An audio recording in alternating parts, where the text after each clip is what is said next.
Hi, I'm Jimmy Chang. I'm here to talk about how to use a differential to approximate a cube root.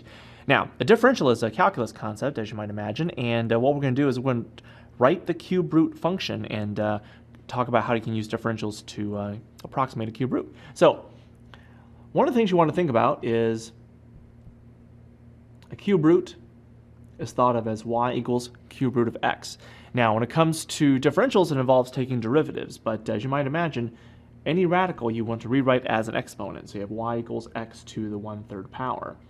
Now, to use differentials, you're basically taking the derivative and then solve for dy. So taking the derivative of both sides, you have dy dx is equal to, using the power rule here, you have 1/3 x to the negative 2/3. And before you go any further, keep in mind that because you have a negative exponent, you're going to move this term downwards. So dy dx can be thought of as 1 over 3x to the 2/3 power. Now at this point, if you want, you can rewrite it back in radical form, but it's completely up to you. But then you have to solve for dy. So multiply both sides by dx. The dx's cancel. So you have dy is equal to dx over 3x to the 2/3. Now, how is this going to help you? Well, it allows you to approximate a cube root.